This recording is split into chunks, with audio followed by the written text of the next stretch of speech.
नमस्कार, मैं हूं अशोक वर्मा। आप देख रहे हैं टीवी20 न्यूज। टीवी20 न्यूज पर शुरू करते हैं आज का खबरों का सिलसिला। बने रहिए हमारे साथ। जिला कांग्रेस कमेटी के अध्यक्ष प्रवीण कुमार सिंह के नेतृत्व में कांग्रेसियों ने ऑल इंडिया कांग्रेस कमेटी के आह्वान पर महंगाई बेरोजगारी के विरोध में कांग्रेस कार्यालय से जुलूस निकाला। नारेबाजी करते हुए अग्रसेन चौराहा नेहरू हाल होते हुए कलेक्टर चौराहे पर पहुंचकर धरना दिया और सड़क को जाम कर दिया। मौके पर पहुंचे प्रशासन ने कांग्रेसियों को हिरासत में लेकर पुलिस वैन से पुलिस पर लाइन बुलाया। जिलाध्यक्ष प्रवीण कुमार सिंह ने कहा, देश में रिकॉर्ड बेरोजगारी एवं डीजल, पेट्रोल, एलपीजी तथा दालों एवं कुकिंग ऑयल की मूल्य वृद्धि ने आम आदमी का जीना मुहाल कर दिया है। खाद्य सामग्रियों, प्री पैक्ड अनाज, आटा, चावल, शहद, दही तथा अन्य दुग्ध उत्पादों पर जीएसटी लगाने से महंगाई और बढ़ गई है। आम आदमी महंगाई की मार से पूरी तरह त्रस्त है।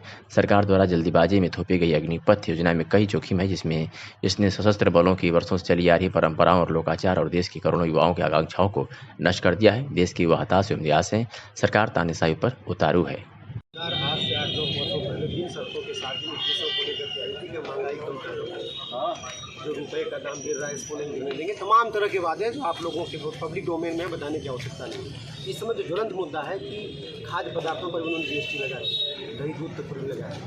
तो कांग्रेस पार्टी ये मांग करती है कि जो बढ़ी हुई जीएसटी है उसको वापस लें और महंगाई को कम करें। जिन वादों उद्देश्यों को लेकर के आए थे उससे मुकरने हम लोग नहीं देंगे। हम लोग बार बार इनको याद कराएंगे और बार बार सोई हुई जनता को भी जागृत करेंगे कि आप महंगाई की मार तले दब रहे हो। आने वाले समय में आपका जो भविष्य है, आपका जो बेटा है, वो इस महंगाई के दौर में पढ़ नहीं पाएगा, आपको खाने की आपूर्ति नहीं हो पाएगी, आप बढ़िया से खा पी नहीं पाएंगे। इन उद्देश्यों को लेकर के हम लोग बार बार प्रहार करेंगे कि गुजरात से जो आकर के मोदी और यहाँ पर पूरे देश को लूटने का काम कर रहे हैं, अडानी अंबानी को साथ लेकर के, उनकी ये जो साजिश है इसको हम लोग पर्दाफाश करेंगे, इसको हम नाकाम करेंगे। इन उद्देश्यों को लेकर के आज हम लोग गिरफ्तारी देने के लिए आए हैं। पूरी पूरे प्रदेश में प्रदर्शन करेंगे। पिछले 35 वर्षों से जनपदवासियों को बेहतर स्वास्थ्य सुविधा प्रदान कर रहे शहर की बेलरिया के चुंगी क्षेत्र में स्थित HM surgical hospital and trauma centre में शुक्रवार को निःशुल्क चिकित्सा शिविर का आयोजन हुआ। इस शिविर में सैकड़ों की संख्या में निम्न वर्ग के करीब व जरूरतमंद मरीजों की चिकित्सा की गई। शिविर में हड्डी रोग विशेषज्ञ डॉक्टर फरहान अहमद ने मरीजों के हड्डी से जुड़े रोगों की चिकित्सा की। वही सर्जन फुरकान अहमद ने पीठ से जुड़े रोगों की चिकित्सा की। फुरकान अहमद ने बताया कि पिछले 16 वर्षों में हॉस्पिटल में समाज के शोषित वंचित लोगों के लिए इस शिविर का आयोजन किया जाता है ताकि समाज के हर तबके के लोगों को बेहतर स्वास्थ्य सुविधाएं मुहैया हो सके। उन्होंने बताया कि आज के शिविर में 140 मरीजों की चिकित्सा की गई और यह शिविर आगे भी अनवरत जारी रहेगा। आपके यहाँ सर कैंप लगा है, हाँ। क्या उद्देश्य है इसका? उद्देश्य है कि गरीब मरीज जो हमारी फीस नहीं दे पाता वो कम से कम इस दिन आके वो अपना उपचार करा सके और हमसे जितना लाभ ले सकता है ले ले। क्योंकि समाज में हर तरीके के लोग होते हैं, गरीब अमीर। तो हमने इस दिन को शुक्रवार को सिर्फ गरीबों के लिए फिक्स कर रखा है कि उस दिन जितने भी गरीब आ सकते हैं, कोई सी गिनती नहीं है और हम उनकी सेवा फ्री में करना चाहते हैं। कौन कौन से रोगों की जांच की जाती है? इसमें हड्डी के रोगों की जांच होती है, पेट के रोगों का इलाज होती है, अल्ट्रासाउंड होता है, पैथोलॉजी की जांच होती है, एक्सरे होता है, एंडोस्कोपी होती है, सारी जांचें होती है। परामर्श यहाँ निःशुल्क दिया जाता है शुक्रवार को। ये पिछले 15-16 साल से हम लोग कर रहे हैं और इसमें हमको काफ़ी सफलता भी मिली है कि वो निम्न वर्ग जहाँ से जिनको यहाँ सबसे लाभ लेना चाहिए वो आ जाता है हमारे पास। और क्या कहना चाहेंगे जनपदवासियों? जनपदवासियों से कि ये अगर किसी को समस्या है इन रोगों से संबंधित, तो अगर पैसे नहीं दे सकते तो आगे फ्री की हमसे सलाह तो ले सकते हैं। ठीक है। आजमगढ़ जिले के थाना अरोला में एक व्यक्ति के साथ मारपीट का मामला प्रकाश में आया, जिसकी जांच की जा रही है। जांच के बाद जो मामला प्रकाश में आएगा उसके अनुसार कार्रवाई की जाएगी, ये कहना है एसएसपी ASP ग्रामीण सिद्धार्थ का। मामले में और क्या कुछ जानकारियाँ दिया SP ग्रामीण ने, सुनिए। पुलिस को सोशल मीडिया के माध्यम से कतिपय फोटो और वीडियो प्राप्त हुए हैं, जिसमें थाना प्रभारी अरोला के विरुद्ध एक व्यक्ति के साथ मारपीट करने का आरोप लगाया गया है। थाने से जानकारी करने पर ज्ञात हुआ कि दो पक्षों के मध्य जमीन का विवाद है, जिसके संबंध में मारपीट के कारण मुकदमा अपराध संख्या 261/22 पंजीकृत हुआ था, जिसमें पुलिस द्वारा 151, 107/16 की कार्रवाई की गई।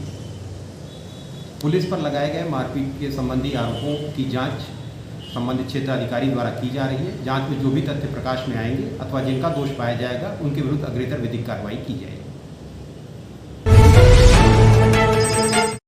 आजमगढ़ में सगड़ी तहसील क्षेत्र के अजगरा गांव निवासी वृद्ध जमीनी विवाद से छुटकारा पाने के लिए चक्कर लगाकर थक चुका है। शुक्रवार की सुबह 11 बजे वह पुनः कलेक्ट्रेट पहुंचा। न्याय की कोई उम्मीद की किरण नहीं नजर आने पर वह बगल में स्थित पानी की टंकी पर चढ़ गया। वहां से जान देने का प्रयास करने लगा। इससे हड़कंप मच गया। डीएम ऑफिस और एसपी ऑफिस के बीच का मामला होने से मौके पर लोगों की भीड़ उमड़ गई। लोग उसे नीचे उतारने के प्रयास में जुट गए। काफी प्रयास के बाद सिविल लाइन चौकी प्रभारी ने उसे नीचे उतारा। पुलिसकर्मी उसे अपने साथ लेकर जिलाधिकारी के पास चले गए। सगड़ी तहसील के अजगरा निवासी साधु बाबूलाल की जमीन का मुकदमा दीवानी न्यायालय में चल रहा था। साधु के अनुसार वह मुकदमा जीत चुका है। इसके बाद भी उसकी जमीन पर अब तक विपक्षियों का कब्जा है। जमीन पर कब्जा दिलाने के लिए उसने कई बार गुहार लगाई। कहा कि अधिकारियों का चक्कर लगाते लगाते वह थक चुका है, लेकिन उसकी समस्या का समाधान नहीं हो रहा है। मामले को लेकर शुक्रवार को बाबूलाल कलेक्ट्रेट पहुंचा और जिलाधिकारी से मिलने का प्रयास किया, लेकिन मिल नहीं सका। इससे क्षुब्ध होकर वह कलेक्ट्रेट परिसर स्थित पानी की टंकी पर चढ़ गया। कहने लगा कि अगर उसकी समस्या का निदान नहीं हुआ तो वह टंकी से कूदकर जान दे देगा। साधु को पानी की टंकी पर चढ़ा देकर अधिकारियों और पुलिस प्रशासन के पसीने छूट गए। पुलिसकर्मी और अधिकारी उसे मनाने में जुट गए। काफी मान मनोबल व समस्या निदान का आश्वासन मिलने पर वह नीचे उतरा। मीडिया से हुई बातचीत में क्या कुछ कहा, सुनिए। आप साहब से मुलाकात करवा दें। आइए आप साहब के पास आइए। चलिए, क्या मांग क्या है? आपकी टंकी पे चढ़े थे, मांग क्या है? चढ़ा कि रास्ता जो पुराने रास्ता को पैखाना घर बनवा दिया पंकज जी यहाँ पे डिप्टी लाला था, कायस था, उसकी औरत जो थी बनारसी, और वो जो है हमारे संग मीठी मीठी बात करके हमारे तरफ से बात करके फिर उसके तरफ वाली किया खून से काट बन जाने। आपका नाम क्या है? और जवानी चली, हार भी गया है। वो हार भी गया है, हर तरह से हार गया है। हमारा नाम बाबूलाल साधु, हमारे कोई नहीं है। कौन गांव है? गांव अजगरा, अजगरा तहसील सगड़ी। कब से आप चक्कर काट रहे हैं अपनी मांग को लेकर के? से काट रहे हैं। अखिलेश की जब सरकार नहीं गिरी थी, जब से काट रहे हैं। हौलदार यादव उसमें जड़ बना। हौलदार यादव पूरी तौल से हौलदार यादव है। एक जो है नाम का सोरख नाम का है, कोकी वकालत चलती नहीं, कोई जवानी में रहता है, इससे बनती वो करता हुआ गाँव का। ठीक है, आइए। एक जो बिशनदेव नाम का यही है, जो साइडो है अखिलेश का। आज़ादी के अमृत महोत्सव के शुभ अवसर पर जिला लालगंज के एक बैठक का आयोजन युवा मोर्चा जिलाध्यक्ष नीरज तिवारी के नेतृत्व में निरीक्षण भवन अतरौलिया में संपन्न हुआ। कार्यक्रम के मुख्य अतिथि विद्यामणि सिंह, क्षेत्रीय उपाध्यक्ष भारतीय जनता युवा मोर्चा रहे। इस कार्यक्रम की शुरुआत सर्वप्रथम श्यामा प्रसाद मुखर्जी व दीनदयाल उपाध्याय के चित्र पर माल्यार्पण कर किया गया। इस कार्यक्रम का उद्देश्य 9 व 10 अगस्त को हर मंडल में युवा मोर्चा द्वारा तिरंगा यात्रा का आयोजन, तिरंगा यात्रा राष्ट्रीय गीत धुन के साथ निकालना है। बाइक रैली के साथ डीजे, बैंड, ढोल बाजे के साथ देशभक्ति गीत के साथ साथ इसका आयोजन करना है। 11 अगस्त को महापुरुषों की मूर्तियों पर साफ सफाई व धुलाई कर माल्यार्पण करना है। महापुरुषों की मूर्तियों की सफाई में कौन जनप्रतिनिधि कहाँ रहेगा यह सूची बनाना है तथा प्रदेश को भेजना है। 11 अगस्त को प्रत्येक पदाधिकारी द्वारा समाज के प्रभावी लोगों के घरों पर जाकर तिरंगा झंडा लगाना एवं फोटोज खींचकर अपलोड कर उत्सव जैसा वातावरण बनाना। 11 से 13 अगस्त हर गांव व हर वार्ड में वंदे मातरम व रघुपति राघव राजा राम गीत के साथ प्रभात फेरी निकालना है। प्रभात फेरी के दौरान अन्य कोई गीत नहीं बजेगा। इस प्रभात फेरी में युवा मोर्चा को भाजपा के साथ में लगना है एवं समाज के लोगों को साथ जुड़ना है। 13 से 15 अगस्त तक कार्यकर्ताओं द्वारा हर घर जाकर झंडा पहुंचाना और उस परिवार के सबसे छोटे सदस्य के द्वारा उस घर पर ध्वजारोहण कराना सुनिश्चित किया गया है। आइए सुनाते हैं कि मुख्य अतिथि विद्यामणि सिंह ने क्या कुछ कहा। परिचय दीजिएगा अपना। मैं युवा मोर्चा क्षेत्रीय उपाध्यक्ष विद्यामणि सिंह मेरा नाम है। मैं लालगंज जनपद में हर घर तिरंगा अभियान जो आदरणीय देश के यशस्वी लोकप्रिय प्रधानमंत्री नरेंद्र मोदी जी के नेतृत्व में पूरे देश में मनाया जा रहा है, उस कार्यक्रम के तहत यहाँ जिले की बैठक के लिए लालगंज आया था। यहाँ बैठक में यहाँ के जो युवा मोर्चा के जिले के अध्यक्ष हैं, उनके नेतृत्व में पूरे लालगंज जनपद के सभी 22 मंडल में हमारे युवा मोर्चा के कार्यकर्ता सभी घरों पे सभी आम जनमानस से आह्वान करेंगे, उनके घर में जाएंगे और इस अभियान में हम लोग का जो पड़ाव है उसमें हम लोग समाज से, जनता से झंडा लेंगे और उसको झंडा को तिरंगा यात्रा निकालेंगे झंडा के माध्यम से और जनमानस से अपील करेंगे कि आप सभी लोग जो राष्ट्रवाद की मोदी जी के नेतृत्व में बयार चल रही है, आप सभी लोग इस 75वें जो अमृत महोत्सव का अभियान चल रहा है उसमें आप सभी लोग अपने घर पे तिरंगा लगाएं और भारतीय जनता पार्टी राष्ट्रवाद की विचारधारा को लेके आम जनमानस के बीच में जाने वाली है, जिसमें युवा मोर्चा उत्तर प्रदेश लालगंज के युवा मोर्चा को लगभग 25 से 30 हज़ार झंडा लगाने के लिए आह्वान किया है और मुझे पूरा विश्वास है लालगंज जनपद के युवा यहाँ के जिला अध्यक्ष नीरज तिवारी जी के नेतृत्व में यह अभियान बहुत आसानी से पूरा करें। धन्यवाद। सामुदायिक स्वास्थ्य केंद्र परिसर में प्रधानमंत्री जन औषधि केंद्र पर सस्ती और अच्छी दवा के लिए प्रधानमंत्री जन औषधि परियोजना के अंतर्गत जन औषधि मेडिकल स्टोर का भाजपा नेता संजय सिंह सक्कू ने फीता काट कर शुभारंभ किया। बता दें कि मोदी सरकार ने साल 2015 में प्रधानमंत्री जन औषधि परियोजना की शुरुआत की थी। आम आदमी पर से दवाई के खर्च का बोझ कम करने के लिए सरकार ने योजना शुरू की थी। जन औषधि केंद्रों पर देश की दूसरी केमिस्ट की दुकानों से 90% सस्ती दरों पर दवा मिलती है, क्योंकि यह जेनेरिक दवाएं होती हैं। दुकान के संचालक विपिन कुमार गुप्ता ने बताया कि जन औषधि मेडिकल स्टोर पर दवा बाजार की अपेक्षा 70 से 80% दवा का दाम कम करता रहता है, जिसमें gas, blood pressure, cardio, multivitamin सभी दवा का दाम बहुत कम रहता है। इन जन औषधि केंद्र पर कुल 300 प्रकार की दवाएं उपलब्ध है, जिसमें मल्टीविटामिन की दवा यदि बाजार में 150 रुपये में मिलती है तो जन औषधि केंद्र पर सिर्फ 46 रुपये में उपलब्ध है। ये सारी दवाएं बाजार रेट से बहुत कम है। आइए सुनाते हैं डॉक्टर शिवाजी सिंह ने क्या कुछ कहा। अतरोलिया सीएचसी में जन औषधि का उद्घाटन हुआ है, क्या है ये और कैसे आम जनता को सुविधा मिलेगी, इसके बारे में। ये स्कीम विगत 2-3 साल पहले से ही चल रही थी, लेकिन हमारे यहाँ रूम की अनुपलब्धता के कारण ये नहीं खुल पाया था। प्रधानमंत्री जन औषधि केंद्र है, इसमें जेनरिक दवाइयाँ होती हैं जो कि काफ़ी सस्ती होती हैं और लोग इसको गरीब जनता भी खरीद सकती है। इन केस अगर दवाइयाँ नहीं है तो हम लोगों को है कि आप जेनरिक दवा लिख करके उसको आप और इस मेडिकल हॉल से दिलवा सकते हैं। इसकी खुलने का टाइम क्या है, कितने बजे तक खुलेगा, क्या है? अब ये उनके ऊपर है कि कितना उनका मैन पावर लगा कर, चाहे तो 24 घंटा भी खोल सकते हैं या दिन में भी खोल सकते हैं, ये उनके ऊपर। सेवा भारती आजमगढ़ के स्थापना दिवस के अवसर पर विचार गोष्ठी कार्यक्रम का आयोजन किया गया। कार्यक्रम के मुख्य अतिथि रहे प्रांत सेवा प्रमुख श्री रविशंकर जी। कार्यक्रम का शुभारंभ मां भारती के चित्र के सम्मुख दीप प्रज्वलित कर पुष्प अर्पित कर किया गया। सेवा प्रमुख श्री रविशंकर सिंह ने सभी पदाधिकारियों और सदस्यों को अपना मार्गदर्शन दिया। सेवा भारती आजमगढ़ के जिला अध्यक्ष डॉक्टर जीएन बर्नवाल ने सेवा भारती द्वारा 3 वर्षों में किए गए कार्यों का उल्लेख किया व प्रकाश डाला। शिक्षा, रोजगार, स्वास्थ्य पर विशेष ध्यान आकर्षित किया। सेवा भारती आजमगढ़ के चिकित्सा प्रकोष्ठ के अध्यक्ष डॉक्टर मनीष त्रिपाठी ने अपने संबोधन में कहा कि संगठन के नाम के पहले ही सेवा लग गया है, इसलिए हम सबको मिलजुल करके समाज की सेवा करनी है।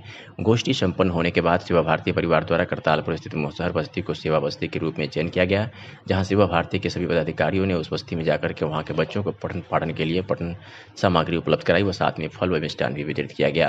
डॉक्टर जीएन बर्नवाल ने कहा कि जो बच्चे स्कूल से वंचित रह जा रहे हैं उनको सेवा भारती परिवार उनका किसी विद्यालय में एडमिशन करा करके उनको शिक्षा ग्रहण करने में मदद करेगी। कार्यक्रम का आयोजन आज किया गया है सेवा भारती द्वारा। सेवा भारती आजमगढ़ की स्थापना समारोह का आज आयोजन था। 5 अगस्त 2019 को सेवा भारती की स्थापना हुई थी और उसी की स्थापना समारोह के संबंध में आज एक आयोजन था, जिसमें सेवा कार्यों को करने के लिए आगे के मार्गदर्शन और पीछे के कार्यों की चर्चा हुई। क्या क्या आप लोगों ने शायद कुछ वितरित भी किया है?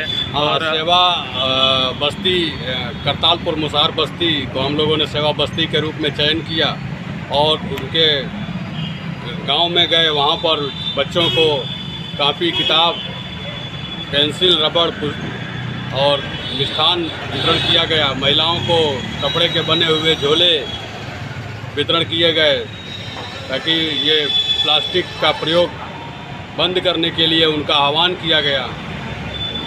साथ में उसका गांव में हम शिक्षा का बाल विकास केंद्र और स्वावलंबन का केंद्र, चिकित्सा का केंद्र, तो सारी केंद्र हमारे खोलने की योजना है वहाँ पे, ताकि हम मुसहर बस्ती में, सेवा बस्ती में अपने सेवा भारती के माध्यम से हम उनको अपनी सेवाएं दे सकें। पुलिस अधीक्षक मिर्जापुर संतोष कुमार मिश्रा को सूचना प्राप्त हुई कि जनपद में वाहन चोर गैंग सक्रिय हैं, जो जनपद मिर्जापुर एवं जनपद मोटरसाइकिलों की चोरी करने व बेचने का काम करते। इस संबंध में पुलिस अधीक्षक मिर्जापुर द्वारा अभियुक्तों की गिरफ्तारी व चोरी के वाहनों की बरामदगी करने हेतु जनपद के समस्त थाना प्रभारी निरीक्षक थानाध्यक्ष को निर्देश दिए गए थे और इसी क्रम में 25,000 का इनामी बदमाश पुलिस मुठभेड़ में घायल हो गया, जिसको गोली लगी थी। मोटरसाइकिल चोरी गैंग का खुलासा भी हो गया है। गैंग के 4 अभियुक्तों को गिरफ्तार किया गया है। 12 चोरी के मोटरसाइकिल, तमंचा व कारतूस बरामद किए गए हैं। उसमें वाहन चोर गिरोह के लोग पकड़े गए हैं, क्या है पूरा मामला? जनपद मिर्जापुर में अपराधियों के खिलाफ जो अभियान चल रहा है, उसी के तहत पुलिस मुठभेड़ में 25,000 का इनामी बदमाश, उसको गोली लगी है और घायल हुआ है, और उसके साथ ही साथ उसका मोटरसाइकिल चोरों का जो गैंग है उसका खुलासा हुआ है। इन बदमाशों के पास से 12 चोरी की मोटरसाइकिलें वो बरामद हुई है और ये गैंग बनारस, मिर्जापुर एवं अन्य सीमावर्ती जनपदों में एक्टिव था और इनके पास से जो बरामद 12 मोटरसाइकिलें हैं उनको कनेक्ट भी किया जा रहा है। इसमें सभी अभियुक्त जो है उनका आपराधिक इतिहास भी है। इसमें जो अर्जुन वर्मा है, जो पुलिस मुठभेड़ में जिसको गोली लगी है, उसके ऊपर 7 मुकदमे पंजीकृत है, जिसमें कि बनारस से लेके मिर्जापुर के भी मुकदमे हैं। साथ ही साथ अन्य जो बदमाश है वो ऑलरेडी उनमें बनारस में ही मुकदमे पंजीकृत है, मोटरसाइकिल चोरी के ही।